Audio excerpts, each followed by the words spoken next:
കരിമ്പ ഗ്രാമപഞ്ചായത്തിനോട് അനുബന്ധിച്ചുള്ള സ്നേഹാലയത്തിൽ ഉള്ള അന്തേവാസികൾക്ക് വേണ്ടിയിട്ടുള്ള ഒരു ബഡ്സ് ദിന ആഘോഷമാണ് ഇന്ന് നടക്കുന്നത്. 5 ദിവസമായിട്ടാണ് ഇതിൻ്റെ ആഘോഷ പരിപാടികൾ.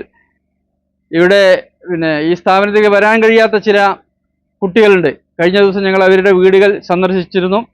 ഇന്ന് ഇതിൻ്റെ ഉദ്ഘാടനം കഴിഞ്ഞു കഴിഞ്ഞാൽ വിവിധങ്ങളായിട്ടുള്ള കുട്ടികളുടെ കലാപരിപാടികളുണ്ട്. സ്വാദിഷ്ടമായിട്ടുള്ള ഭക്ഷണം ഞങ്ങൾ ഏർപ്പാടാക്കിയിട്ടുണ്ട്. നാടൻ പാട്ടുണ്ട്. നമ്മുടെ കുടുംബാരോഗ്യ കേന്ദ്രത്തിൽ HIയുടെ നേതൃത്വത്തിലുള്ള ഒരു ക്ലാസ് കുട്ടികൾക്ക് നൽകുന്നുണ്ട്. അങ്ങനെയൊക്കെയുള്ള വിവിധ പരിപാടികളായിട്ട് ഞങ്ങൾ ഈ ഭക്ഷ്യ ദിനം ഇന്ന് സമുചിതമായി ആഘോഷിക്കാൻ തീരുമാനിച്ചിരിക്കുകയാണ് എന്നുള്ള കാര്യം എല്ലാവരെയും അറിയിക്കുന്നു. ഇവിടെ പ്രവർത്തനം ആരംഭിച്ചിട്ട് 10 വർഷം പിന്നിട്ടിരിക്കുന്നു. അതിൽ 33 കുട്ടികളാണ് നമുക്കുള്ളത്. അതിൽ 10 പെൺകുട്ടികളും 23 ആൺകുട്ടികളുമാണ് ഉള്ളത്.